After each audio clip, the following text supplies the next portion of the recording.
So today's question is December 2025 Chemical Science. Question number 10. Power of part A दिया हुआ है, decode करना है और डिकोड करने के लिए यहाँ पे अल्फ़ाबेट्स लिख रखे हैं और इनको एक डिकोड करने के लिए पहला सेंटेंस जो दे रखा है, gent student cause little hurt buts. तो इसमें 4 सेंटेंसेस से पहले फॉलो को रीड कर देता हूँ। Students are intelligent but problem is not solvable, this problem is unsolvable by any student, this problem is solvable by intelligent student. तो सबसे पहले है जेंट, सबसे पहला सेंटेंस जेंट। तो जेंट को मैं ढूंढता हूँ, तो जी ये रहा मेरा, GENT जेंट, ये मिल गया मुझे जेंट। ठीक, फिर जेंट के बाद है स्टूडेंट्स। पहले सेंटेंस को भी पहले कवर कर रहे हैं स्टूडेंट। तो स्टूडेंट्स देखते हैं, तो स्टूडेंट्स के लिए ये S से T स्टूडेंट, DENTS, ये मिल गया हमें स्टूडेंट्स।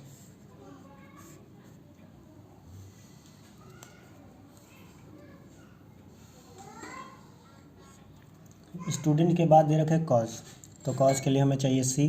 तो इस लाइन में भी C नहीं, यहाँ पर भी C नहीं, यहाँ पर भी C नहीं, यहाँ पर भी C नहीं है, यहाँ पर भी C नहीं। तो C तो हमारे किसी काम का नहीं, तो हम C छोड़ दे रहे हैं।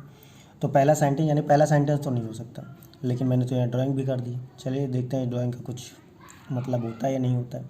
तो पहला सेंटेंस नहीं हो सकता क्योंकि C नहीं है, तो C नहीं है तो सेंटेंस भी नहीं, उसे हम निकाल सकते हैं। दूसरा दे रखा है स्टूडेंट्स आर, तो स्टूडेंट तो हमने पहले ढूंढ रखा है। स्टूडेंट्स के बाद आर ढूंढते हैं, आर ढूंढने के लिए हमें ए ढूंढना पड़ेगा।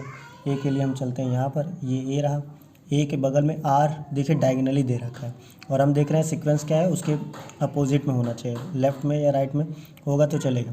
यहाँ पे आर दे रखा है और अगर हम डायगनली चली भी गए तो आर के बगल में ये हमको नहीं मिलेगा, तो ये ए किसी काम का नहीं। और देखें क्या है, और ए नहीं है, तो यहाँ सेकेंड सेंटेंस में चूँकि स्टूडेंट्स हमें मिल गया है लेकिन आर जो है, आर में आर हमें नहीं मिल पा रहा, तो आर की वजह से सेकंड सेंटेंस भी हम नहीं ले सकते।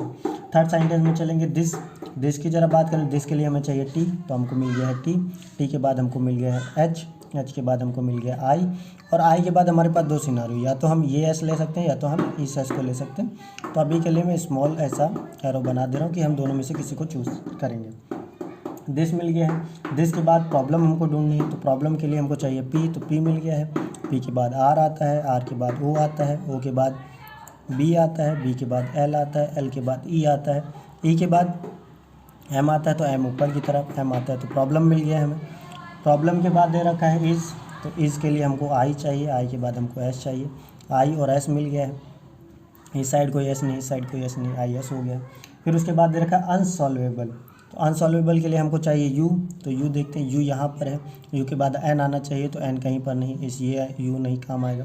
फिर और कहीं पर यू दे नहीं रखा है, यानी कि थर्ड सेंटेंस में हमको सब कुछ मिल रहा था बट केवल क्या अनसॉल्वेबल का अनसॉल्वेबल वर्ड नहीं मिला। फिर फोर्थ सेंटेंस में, यानी कि आंसर हमारा फोर्थ सही होना चाहिए क्योंकि हमको थर्ड तक तो कुछ नहीं मिला। तो फोर्थ में चलते हैं। सबसे पहले दे रखा है दिस, तो हमने दिस को तो कंसीडर कर ही रखा है, यहाँ पे 2 सिनारियो भी हमने बचा के रखे हैं।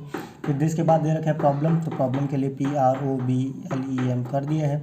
फिर इसके बाद दे रखा है इज़, तो इज़ को भी हमने यहाँ पे कनेक्ट कर देंगे। इसके बाद दे रखा है सॉल्वेबल, तो सॉल्वेबल के लिए SO।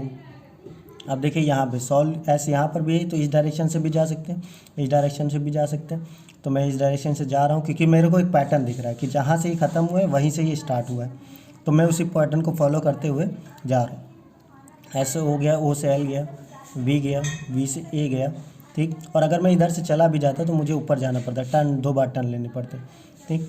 हालांकि इससे ये पैटर्न नहीं, पैटर्न तो देख रहे हैं आप, यहाँ पर मैंने 2 बार टर्न लिया था, लेकिन मैं एक चीज़ नोटिस करा कि ये जहाँ पर ख़त्म हुआ है वहीं से ये स्टार्ट हुआ, ये जहाँ पर ख़त्म हुआ वहीं से स्टार्ट हुआ, तो इसलिए मैं इसको कंसीडर कर रहा हूँ और इस लाइन को लेकर के चल रहा हूँ। सॉल्वेबल BALBLE, ये हो गया।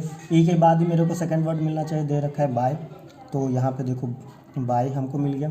बाय के बाद ही मुझे इंटेलिजेंट मिलना चाहिए, INTE इंटेलिजेंट, तो ये सीक्वेंस इंटेलिजेंट मिल गया।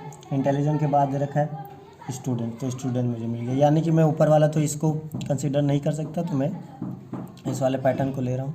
और मैंने सोचा क्या, मैंने ये सोचा कि जहाँ पे ये ख़त्म हुआ वहीं से ये स्टार्ट हुआ है, तो मैं एक ट्रायल लेकर के चला कि जहाँ से ये ख़त्म हुआ वहीं से दूसरा वाला स्टार्ट होगा। इसीलिए मैंने इस एस को नहीं चुना बल्कि इस एस को चूज़ करा। तो ये एस टर्मिनेट होते ही मैंने इसको लिया। अब देखो पैटर्न देखो, एक स्पायरल टाइप का पैटर्न बनना है और ये पैटर्न हमने पहले तो डिकोड कर लिया था आइडिया से कि पहले वाले सेंटेंस में सी नहीं मिला, इस वजह से पहला सेंटेंस नहीं हो सकता, दूसरे सेंटेंस में आर नहीं मिला इस वजह से नहीं हो सकता, तीसरे सेंटेंस में अनसॉल्वेबल नहीं मिला इस वजह से नहीं हो सकता, तो फोर्थ हमारा आंसर होना ही था।